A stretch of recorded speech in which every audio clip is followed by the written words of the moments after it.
Hey everybody, welcome back to our webinar series here at Racepak. For those of you that endured last week's episode, we've made some improvements. We've also lost my co-host.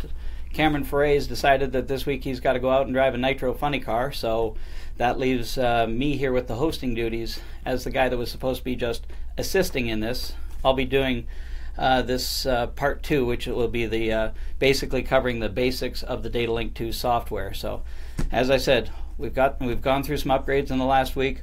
Hopefully, we'll get some improved results as far as the video goes. I can't guarantee any improved results as far as my speaking goes, so bear with me through that. But anyhow, so let's start with the basics. The Racepak software that all of our data loggers use to download, analyze data. And hang on a second here, I've got some noise going on. And that we also use to program things like the IQ3 display dashes, any of our Racepak products, honestly, the Racepak DataLink II software. So for those of you that take advantage of it, we offer a laptop, Dell laptop, with the software already preloaded on it, the DataLink II software. Have those in stock available for $599. And again, it takes the hassle out of everything. You don't have to worry about downloading the software or any of the stuff that we're going to cover here as far as the setup goes. Because many times when I'm at the races or doing tech support on the phones, we get calls from people saying, "Hey, my laptop crashed.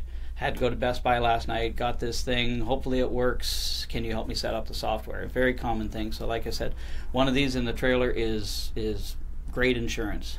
But for those of you that don't have one of those, we're going to go through the basics. So obviously the first place to start here would be installing the DataLink II software. So we'll go ahead and just bring it up here on the computer, and you'll see we'll plug in our little USB memory, click OK, and then just maximize the window. So once you've done that, the DataLink installation is complete, so we can go ahead and start using the software, whether we're going to read in a license disk if we bought it in a V300 or some other data logger that requires a configuration file that doesn't come with the software. Now you'll notice when we did the installation, we installed for the IQ3 drag and the Sportsman data logger. When we select those, that provides the configuration file right in the software. So a lot of people ask, and I think we talked about it last week in the first series, was my data logger comes with a config file like a V300 comes with a little memory stick because it's custom tailored, custom programmed for you.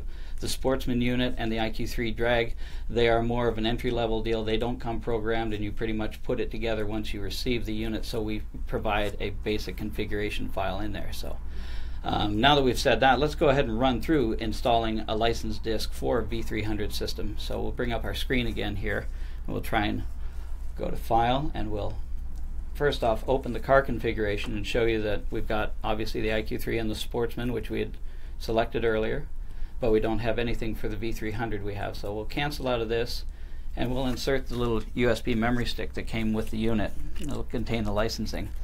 Again, most of these, sometimes it doesn't autoplay all the time, so you have to go ahead and click on it. There we go. It opens up. And so again, you see kind of the same thing, but this time we've got some licensing information, license and the Racepak data folder. Now we're not going to install from here, so let's close that out, and we'll go back into the software under security, and we'll select read license disk.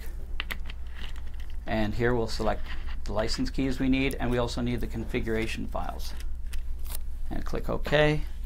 And there's a variety of options here. I always leave it on search all, and then the message should come up done. Click OK. And let's check it. So open car configuration again, and we see the V300 serial number 8319 has come across. And there's everything we had programmed on that unit. So you see it's fairly basic as far as when you go into the software and simply read it in. We get some customers that think that they have to go ahead and copy that Racepak data folder across and things, but you can see it's pretty much a couple of clicks from the security read license disk, and just make sure you have the appropriate checkboxes checked. So now basically we're at the point we've installed the software, we've got our config files in there. And I guess I should explain what a config file is. So as I said earlier, the software works on a variety of Racepak products. What a configuration file is, or a config file as we often call it, is a template file. So what it does is it takes all the data that's being streamed or downloaded from your particular device and lets the software understand what that series of serial numbers is and what that series of ranges is as it pertains to your actual application. So you download a file and it knows instantly that this channel is engine RPM, this channel is water temperature, this channel is accelerometer, things of that nature. So it just basically defines everything for the software so it knows how to expect the data format. So now that we've done that, let's see it in action. So what we'll do is we'll do the read in some sensors, and here we'll use the open car configuration. We'll pull up our Sportsman and then simply click OK. Alright, so we've got all the channels that come with the basic Sportsman unit. So we'll go up here to edit, and there's a couple of options here. There's read VNet config, new channels, and then we have all channels, which is the default. You'll see on the left hand side we've also got a read button there. So you click on that, that essentially does the same thing as read all channels. See, we've got 4 buttons up here. We haven't accepted a default configuration. We'll get to that in a minute. So you'll see the 4, there's an option there to even abort the operation, but we're going to select the top right now, which is going to make this our default configuration. So you see it'll run through and devices have read successfully. So click OK, and here we have an option now to add these channels for telemetry. So go ahead and click yes on that, and you'll see the list of all defined channels, and then you'll see in there that we've added this water temp module. So we'll select that and hit the top button up there to move it to the right hand side where currently selected real-time channels. We can also select all, which will bring everything in the case you add more than just one, and then we'll click send configuration. Once you do that, it'll send the information to the data logger. Click OK, and then we'll click OK to get out of this screen. So now you can see we've got the new channel water temp shown. So obviously now we want to go ahead and make sure that we save the configuration file, so we can click File and Save, or we can also click on the little save icon here, the little blue disk. So that's basically adding the VNet sensors or any new channel. We covered last week just a little bit on how those connect, basically the CAN bus connector that we use on the VNet. So on the back of a IQ3 drag dash or on a Sportsman unit, we have the extension cable, and then we start basically stacking the VNet modules on one after the other, whether it's water temp, oil pressure, air fuel, anything like that. And then of course with the V300 SD we noted that it has a T cable, and then it can have extension cables, and the rest of the VNet modules can stack on. And again, you can do that in any order, and then you can run a variety of extension cables between, some V300 SD installations I think we talked about have the T cable, and then they'll have wheelie bar pressure sensors at the rear of the car, ride height sensors, and then there'll be an extension cable to run up to the front where we pick up EGTs, boost pressure, or anything else up there. So anyhow, so that's how we read those sensors in. Now that we've got that sensor read in, one of the common questions we get is, let's go ahead and test this thing before we take it to the track. And we have this neat little thing in the DataLink software where you can do telemetry, which is basically looking at the live data. So you can go ahead and run some tests if you want, or if you suspect that a sensor is not reading the way you want it to. This is a better way than making a run down the track or out on the course. So what we'll do is we'll run through that real quick here. So we'll bring up the screen once again, and we'll go to File quickly here. And there's our telemetry icon, or we can click File and select New Telemetry Session. And again, we've got this up here, so we're going to go ahead and make this the default. So you see all of our options here. We could select another config file and again abort, but let's go ahead and make it the default. And immediately it asks us, do we want to start telemetry? Yes. So we're waiting for the logger to respond. And you'll see now we've got the data live. We've got logger volts recording at 11.2 volts. Got the water temp reading in, which is the sensor that we added. We'll go ahead and throw a little temperature to it here. So you can see it start to climb. And then one of the things you can do, you can stop the telemetry if you want to stop it for any reason, go check a sensor or anything like that, and then restart it by clicking the green button. You'll notice now the green button will go, and with the red is no longer illuminated, now it switches back to the red, so we can stop it again, and you can see obviously the difference in the data as that sensor cools off. You can also do this by going to telemetry and then stop, and then you can restart it again by going to telemetry and run. It accomplishes the same thing. And again, once it comes back to us here, you'll see that the temperatures drop just a little bit more too. So you can go ahead and run the test as long as you want, and then just go ahead and stop it. And then once you're done with the file, we'll just go ahead and close it. Click on the close icon, or you can go to File and select Close. And there's no need to save the changes to the data file, so no. So that's telemetry. It's fairly simple, fairly straightforward. There's a couple of steps in it. A lot of times people skip the step we did earlier when we read the license disk, or rather read the sensors in, and they failed to add the sensors for the real-time viewing. In that instance, the water temp sensor we added wouldn't have been available, and a lot of times we get the call about, I can download this information but I can't see it live, or vice versa, and that's not following all those steps. So hopefully once we archive this webinar, you can go back and reference some of these tutorials that we're doing on the screen here and kind of follow through on your own installation of DataLink if you'd like, just to make sure that you're up on the procedure, and hopefully this makes it a little bit easier when you're out at the racetrack. So we've done telemetry, obviously we've read in the sensors.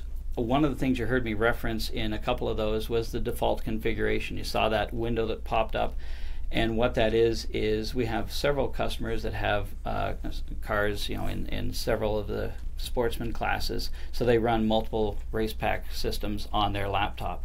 That's one of the neat features of the software, is that you can go ahead and have as many Racepak products, honestly, on the same installation of the software. So you can have a Sportsman, as we showed, an IQ3 drag dash, and a V300, and you can have any combination of those on there. So, but the best way for people just running a single vehicle, which is obviously the majority, is to go ahead and set a default configuration. That way you stop having to go to File, Open Car Configuration every time, and it also gets rid of that annoying window you saw with the 4 buttons about, make this my configuration, only do it this time only, select another configuration file, and abort the operation. So we'll run through that real quick, and I'll use a couple of configurations this time to show you how we can set those. So we'll go to File, we'll open the car configuration here, and you'll see we've got 3 of them in here that we had spoken about. So the Sportsman, the V300 SD are the ones we'll be using here. So we'll select the Sportsman right now. And as you can see now, the button between read and write has DFLT. That's our indicator for default. So you see that's selected. If we go up to File, you can see here default configuration has a little check beside it. So that'll always tell you which one's the default configuration. You can also remove it. Well, I'll get to that later. Let's go over here and let's open another config. So the 300 that we had installed, now it's not set to default. We can go ahead and click it here, or look back at the Sportsman unit. You see it's still set to default. We'll deselect that. No, we won't. I can't click on that apparently right now. Sorry. We'll go to File. I'll show you a different way I'm going to do it. So we'll go to the V300 SD. We'll go to File. And we'll go ahead and select it from here. Now you see the default button selected. And we go to the Sportsman, you'll see it's no longer selected. So now at this point, the V300 SD has been installed as our default configuration. So when we close out the software, what you'll notice, we open DataLink again, you'll see now the V300 SD config comes up by default. And again, that's what we'll be using moving forward once we do all of our telemetry or downloads, anything of that nature from this point. So, like I say, a lot of times people set that by accident, and what we end up with is people trying to download either from their friend's car, or, as I said, people that have multiple cars and they've accidentally set a default configuration. Then they have an issue trying to download from their Sportsman unit when they just set the V300 SD as default, like I did there. So hopefully that shows you how you can go back and forth and change them back, depending on which car you're downloading from. So since we've talked about downloading, Next thing on my list is downloading a run. So let's go through that process. So again, our V300 config is set up here by default. Let's plug our SD card in. Close that little window Windows tries to pop open. We click either the green sheet of paper or File and New Download. Either one accomplishes the same thing. And here we go. Now please note that says Racepak SD up there. That's critical. If you ever get there and you see something like this, local disk C, it means the software didn't see the memory card. You need to reinsert it. Don't panic, nothing's bad. Just reinsert it, find Racepak SD, and then you'll find your numbered runs. So 2017, I think this run was, I believe, Pomona, and we'll set it up here as a test session, and that's the date of the file. So I don't have all the information in front of me right now. We'll cover this in the run log section later. I was a little lazy on the light, so I'll have an 085 reaction time. The rest of this is on the time slip I can't find, so I'll come back to it. And click next. This is where we get the weather. We'll be looking at this in the next series of our webinars when we get more in depth into the run log pages. But for right now, we'll just bypass that. So click OK. Here, the software is showing us we're in the Pomona folder. It's suggested the name for us, V300 Pomona, with the date and T1 for test session 1. So that looks good to me. I'm just going to go ahead and save it. So we do that, save was successful, and voila, we've got some data. So we see the file, we've brought up engine and drive shaft, a few things there, and so we'll get into that here in a second, what we've done. But that's the basic steps you take. Just click on those the green sheet of paper or File and New Download, and make sure you pick the appropriate run. Now obviously the example we had there just had the one run on there. As you make more runs throughout the weekend or over time and you don't clear the runs off the card, you know, obviously we see 1.ddf there. It'll be however many. If I made 4 runs that day, the last run would be 4, and so on and so forth. We recommend, and I'm sure we'll cover this later on, but we recommend probably every couple of weeks clearing the card off, because it just takes a long time for that data logger. After a while, if you had 200 runs on there, it tries to write a file 200 times before it actually gets to the next one. So that's the basics of downloading. So now we've got a file, now we've got data. So let's go ahead and stop guessing and actually start analyzing this data and take a look at it. So one of the things I referenced there was the run log tab. So we put in my Sterling reaction 0.085 reaction time. So we'll bring that up right now. We'll go back and take a look. Now there's a couple of ways to access the run log pages here. You can click this, which adjusts the different views. So we'll click on the run info. Here's where we left it last. We'll also have our weather. We've got a variety of run logs down here depending on the actual configuration. The Sportsman may not have these. Some units may have more than these. There's quite a lot available, and even have some user-based ones. Now the standard software, which we'll cover later, also goes in a little bit more depth, but I found the time slip, so let's enter the rest of this here. So what was my 60 foot on this? So I'll enter that. Okay. Clutch must have worked well on that. So at 330 and half track.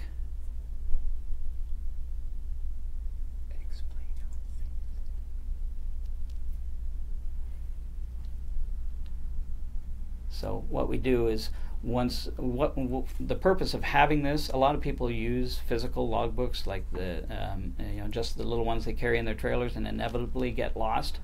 Once we have this information, not just the time card information, but the weather and the fuel information and a variety of things, we never have to worry about looking at the data and saying, oh shoot, what did we run on that run, or what was the weather that day, or anything. So that's the beauty of using these run log pages, is once you go up and enter everything and save it, just like we're doing here, now that is tagged with the file forever. So even if you transfer it to another computer, that information goes back and forth. So you can also access them by dragging up the bottom part of the graphing area. You can see we can grab the run logs from there, also move it up higher if that's not sufficient, because there's a comment area we didn't fill out. Of course, shrink it back down. We go through a couple of these iterations, or again go back over and organize the panes again. So all of that can be set up in the settings and preferences. Or rather the screen sequence sizes. We'll get into that in more depth, but people need to be aware that this is here in case they want to change the views, and that refers to how much of the area is set for channels, graphing size, and then you see by default the log size, which is the remainder of it. So that's why we have the two views set up here.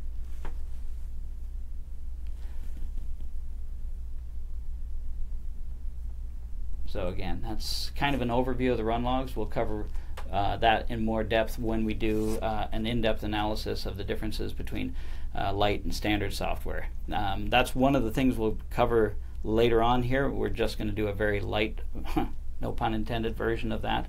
But we'll address that in depth, like I say, in the coming weeks, because there's really a lot of features you can build into the software that the casual user or people that are just trying to do, just I need the data, I need engine, drive shaft, RPM, and not much more. They don't really utilize that part of the software. That it can be really robust and a really powerful tool for a lot of people. So we've covered a lot here, but one of the basic things that we run into at the races is we've downloaded the data, we've got our run log information in. Where's the start of the run? I need to get over to the start of the run. So zeroing the run is critical, not just for analysis, but in future we want to be able to overlay a couple of runs. So long as we zero them, we'll be able to go ahead and what is zeroing is one of the questions I'm being asked. So basically it's giving us an index or a start point of the data that we want to look at, the reference point again. So when we go to overlay it, all the files are being overlaid using that same reference, so we can see visually if one run was quicker than the other, and if so, why was it quicker than the other. There's a couple of different ways to do this. Some people have different theories. I know people with some pretty quick cars, they zero it off of fuel figures. Some people zero it off the first drive shaft rotation. Others, like myself, for my vehicle, I will zero it off accelerometer, the XLG, because to me that's the easiest thing to tell the very first movement of the car. So we'll go in here into that run that we downloaded earlier on the V300, and then we'll see, obviously we're creeping along here, engine RPM, so we're idling, and I see this all the time, people mousing over forever and ever and just looking, saying, man, I didn't get any data. I keep mousing over. So I'm kind of lazy. I go and I see here the beginning of the burnout, okay, but that's not the run. So let's auto scale this, and that shows all the data that unit took. So there I can see the burnout. Over here is where we cleared it out before we staged, and here is obviously the launch. You can see the sharp rise in the drive shaft. So we'll click there, and then we'll go over, and you'll see that under edit here we can select set start time. Set start time, okay? That's one way to do it. Or the other way, and the way I like to do it, is set start time by clicking the little green button or green light with the T in the middle. That warning just tells you you're moving it 132 seconds into the run, and voila, we're kind of close to the beginning. Kind of missed it a little, so I'll re-zero it here. There we go. And so that's zeroing it off of the drive shaft, which we spoke about. And a lot of people will do this. Like I said, you can see there will be a little bit of a difference here. If we go up and grab XLG, you'll see that the vehicle, and different color, yeah. So you can see the vehicle actually started to move a little bit more, and we'll cover a bit of this. This is some of the lag that we see with a 2 magnet versus an 8 magnet drive shaft collar. But now you can see, okay, we've zeroed the initial movement of the G meter. Now let's save that before I close it. And then you can see there's a little bit of a delay on the drive shaft as a result. So, but that's basically the way that you set the start time in that. And once you do that and you save it, then that again is stored. So the next time you open that file, it'll open right to the beginning of the run. You won't have to go through the burnout or any of that idling. And as I'd said, when you're doing multiple runs, it's a lot easier when you have the reference. Then they're all zeroed off of, as I said, in my instance, all off accelerometer. So I can see very quickly from the same point of movement how quickly the engine rose, how quickly the drive shaft rose, and any of the other channels that I want to look at. So we've got the zeroing run. You heard me reference the save function. That's actually, and we've talked about it a little bit. We've just to make sure that everyone knows how to do this, let's run through that real quick, because as I said, there's 2 ways of doing it. So we've got obviously we've got the little blue icon on the side there, which is an antiquated diskette, we know, but that's the save, or you can click save. Don't click save as. It'll tell you save is successful. Again, you can use that. Either one accomplishes the same thing, but once you do that, then it stores the changes. If you made a change in the run log page, if you again re-zeroed it, if you added math channels, which is something we're going to cover here in just a couple of minutes, then again that'll carry forward once you've made those once you've saved the changes. And again, those changes that you save, once you transfer it to another PC that has the unlock keys for your software, you can open it on any Racepak installation, provided that you have the unlock keys for it, which we covered when we did the installation of the config files. So we've got that. We've covered save. One of the things that we get into, especially people looking at air fuels, which are we'll bring up here in a second, I'll show you, but is the use of averaging cursors. And the averaging cursors function, when I started here at Racepak, wasn't even aware. It was one of the things that Ron Armstrong, who brought me on board, taught me about the software. Again, it's a really robust software package, and probably most of our users probably only use 30 to 40% of the capabilities of the software, but the averaging cursors makes it a lot easier to read data that's very difficult to look at, like the O2s. So if I bring up a run here that has all 8 O2s on it, you'll see here, I'll go to File, and this time we'll open it up, and I have a file saved on here from another V300 which had the O2s on it. We can see everything, engine and drive shaft, looks fairly basic here. But the O2s, you'll see when we start to bring them up, they're really, the data looks very, very difficult to read. So if you're trying to get a good, honest reading on your air fuel sensors and trying to figure out which cylinders are lean and which ones are rich, it can get a little bit awkward. So this is a great time to use the averaging cursors.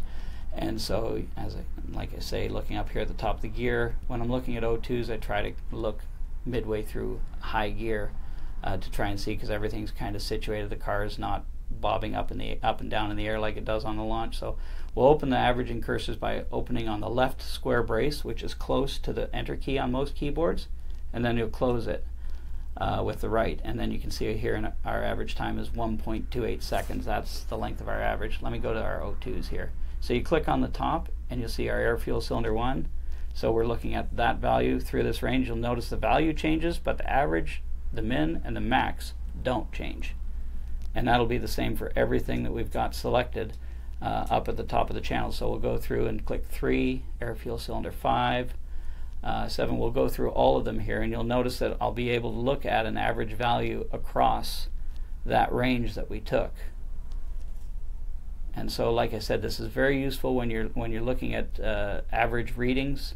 The O2s are an excellent use of this, but there's other channels too that people will use these cursors for. And then to close these cursors, you simply replace it by doing the exact same thing. So you click on the right and then the left brace. That's something you can try even if you don't have O2s. You can try averaging just anything, even engine RPM, just for the purpose of just for the exercise of going through and practicing it, so that you become more comfortable with it. Like I said, if you have a naturally aspirated car and you do eventually want to add the O2 sensors, it'll be useful, especially on some of the super comp and super gas cars. Driving in high gear for a long time will average probably the last 3.5 seconds of the run to make sure whether or not you're overall lean or rich, and that obviously factors into how you're going to tune the car to run the number.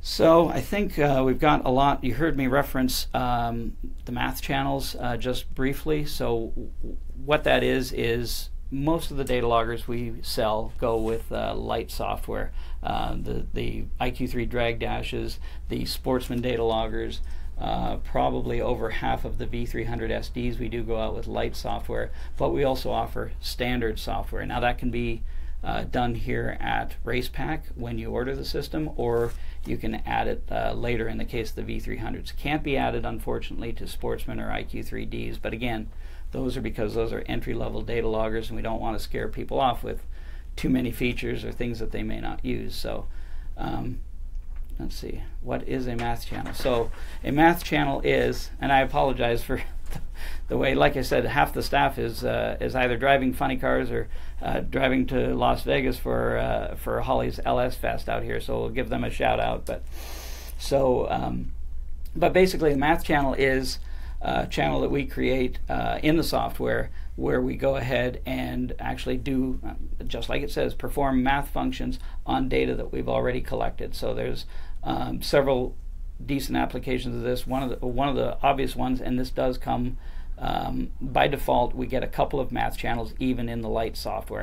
I should have started with that, because engine drive shaft ratio, which is critical even in the Sportsman and the IQ3Ds, is a math channel, because we're basically taking a ratio of engine RPM to drive shaft RPM to give you a calculated converter slip, so you can go back and tell your transmission guy that he's either bang on or he's got work to do. So we've got a few others that I'll show, but then you can also go ahead and create some. So let's go back in. I'll bring up one of the V300 runs that we had actually. Let's see, so we'll go into the Pomona run here. And then you'll see we've got the basic ones here. So as I mentioned, engine drive shaft ratio, that's a ratio. You can see here, as I said, so engine RPM by drive shaft. And it kind of shows you how, even though this is a clutch car, what the ratios were.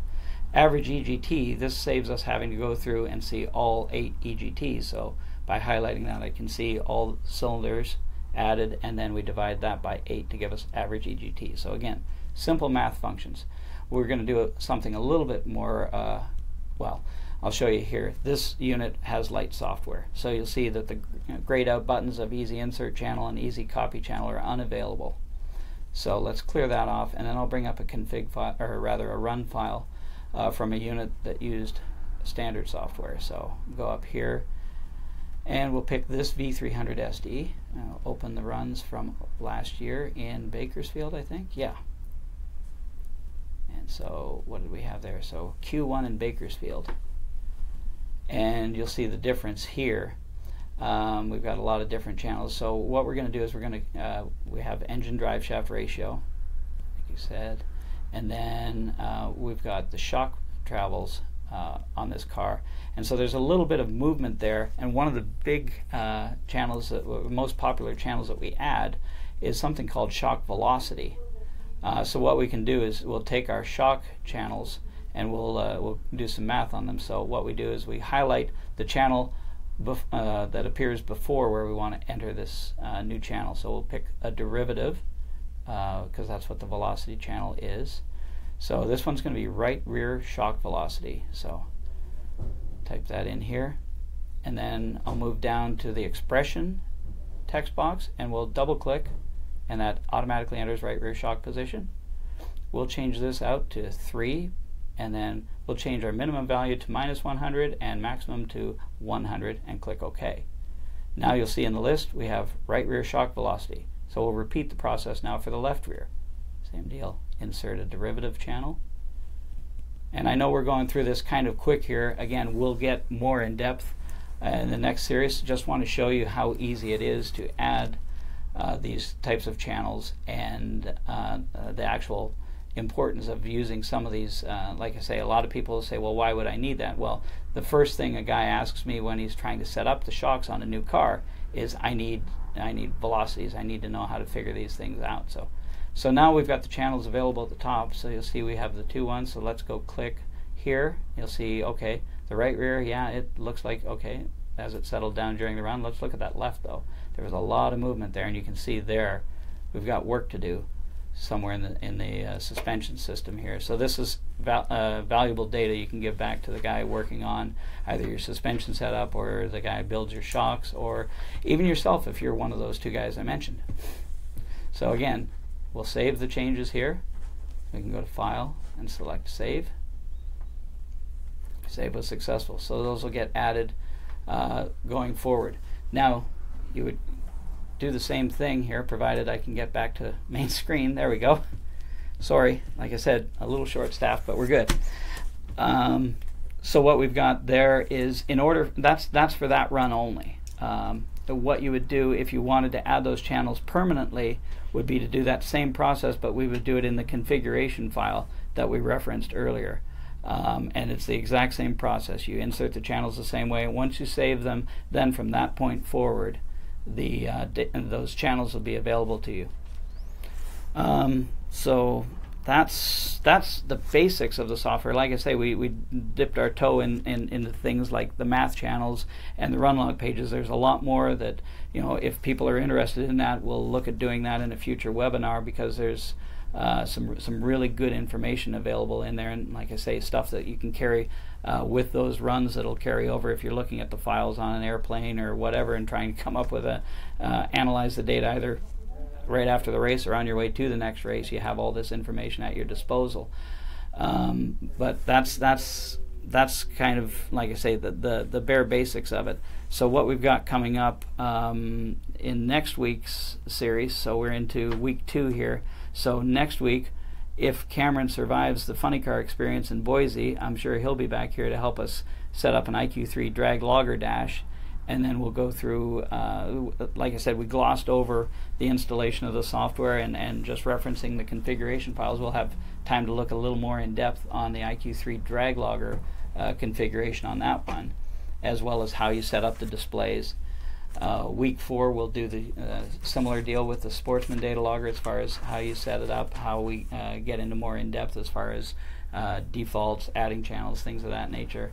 And then week 5 we're going to do the same thing with the B300 SD, and then we'll move over to the instrumentation side of things following that with the IQ3 and UDX displays.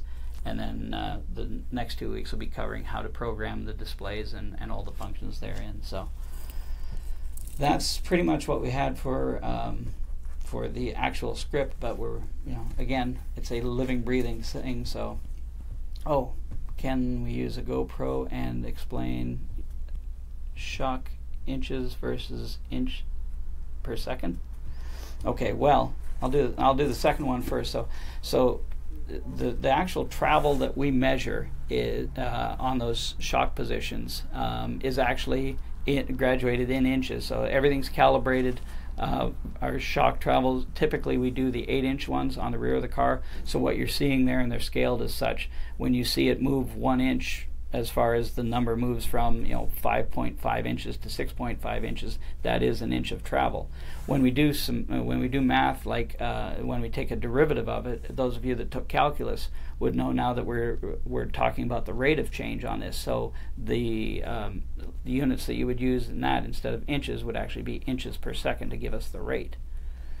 So that's you know, you can go in there, and there's a provision. We didn't do it in this, again, because we were just lightly touching on the math channels, but there's a provision in there where you can set the appropriate units to be used, and all that does is really, when you're graphing it, shows the corresponding values in those units on the y-axis of the graph. Okay.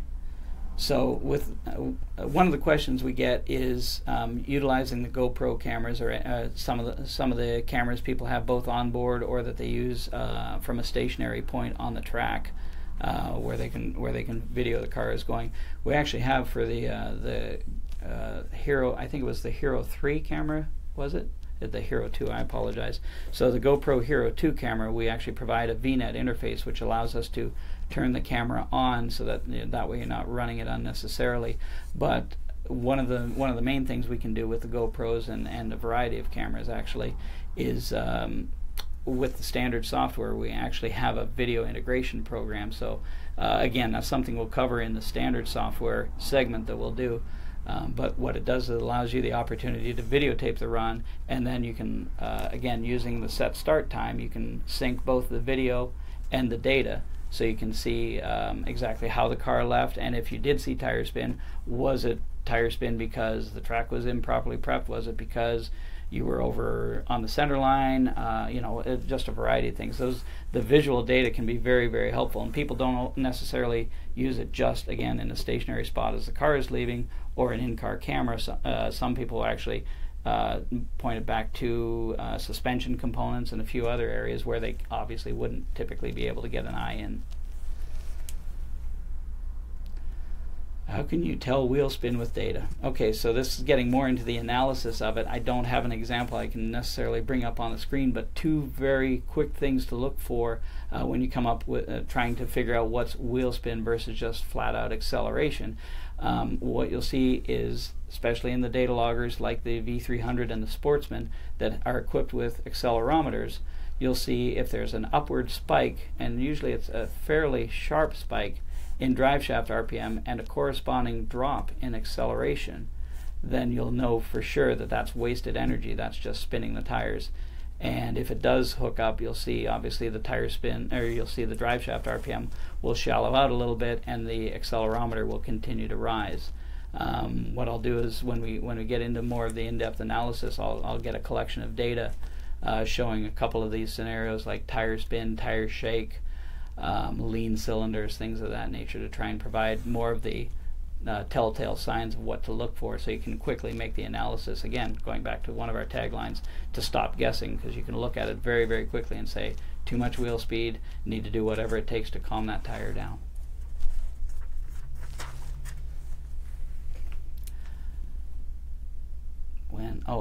Yes. We sometimes when you're reading multiple sensors in, for the example we did today, we just did the one water temp sensor, but we have times, and we did a video just a couple of weeks ago with Cameron in the production area showcasing when you get two sensors that have the same ID. In that example, we actually used two of our single channel O2 sensors. By default, when we send those out of here, we send those out programmed for air fuel cylinder number 1, because a lot of applications they only require one O2 sensor. But we get customers obviously that may want to monitor both banks of the engine. So what happens is they'll run through the read VNet config. There will be a little warning sign letting you know that air fuel cylinder 1 in this case, and it'll give a 6-digit serial number of the other sensor that's in a conflict with it, are transmitting on the same what we call VNet ID, and it just warns you to click OK, and you'll have to deal with the error. So the aftermath of that is you get two channels up there. One says air fuel cylinder number 1, again in this example, and the other one will say serial number, let's say 1, 2, 3, 4, 5, 6. So what you'll have to do is you'll have to right click on the one that appears with a serial number, and then you'll go in and assign a VNet ID that doesn't conflict with the other channel. So in that case you would use probably air fuel cylinder number 2, or you could go to air fuel cylinder right or left, whatever the best application is. So that happens with the O2s.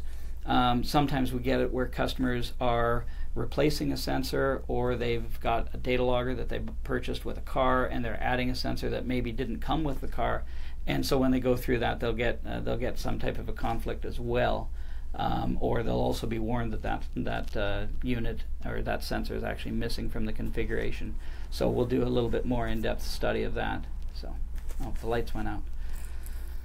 So you lost your config file. How do I find it? So we have a couple of different extensions that we use. So you saw when we downloaded, we had a DDF file. When we saved our file, the Windows file name extension is .rpk for Racepak.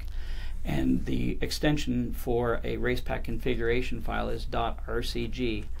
So those of you that are familiar with the search function on your PC or on your laptop, one of the things I've done, because I've done it as much as anybody, you intend to drag and drop and you end up drag and destroy with Windows sometimes and you can't find it. So I do a search and you'll do the asterisk and then .rcg, and it'll basically go through and do a search and find any Racepak configuration file, and it'll show you the file location, which quite often is just somebody accidentally dragged a folder from their config file folder into a year folder. Like I've seen them in Seattle 2015 more often than I care to count. That's nothing against Seattle, by the way. Okay, EFI interfaces. We can only program by what the manufacturer. Oh yes, yeah. So a lot of times this question comes up too when we deal with EFI systems, and as we all know, there's a lot of different EFI systems out there. So we, customers will call and they'll say, well, I can't get, let's say, oil pressure or some other channel off the EFI.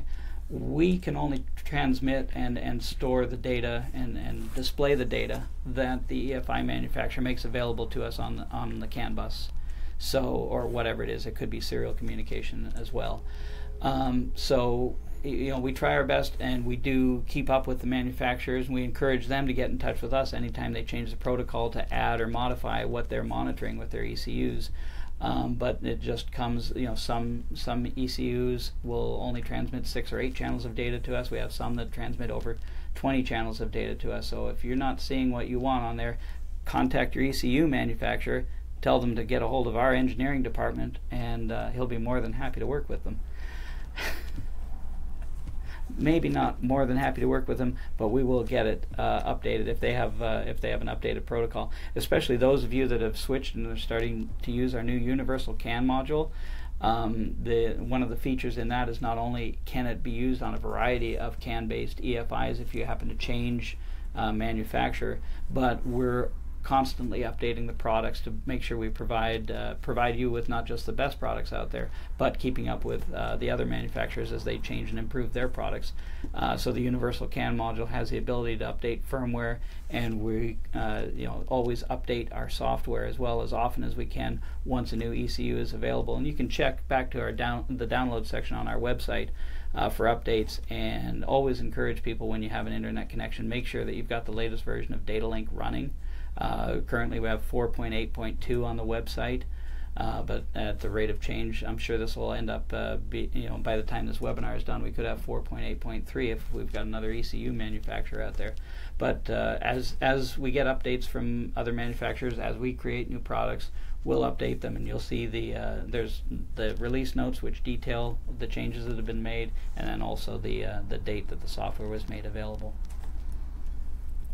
I think that's probably all we've got for now. So thanks to those of you who toughed it out for a second week in a row, especially those of you that held over from the first week. That was a really rough go, but I think we got it a little bit better. And like I said, next week hopefully Cameron's back to help us out a little bit here. But thank you all for watching, and stay tuned to our Facebook page, visit our website at racepak.com.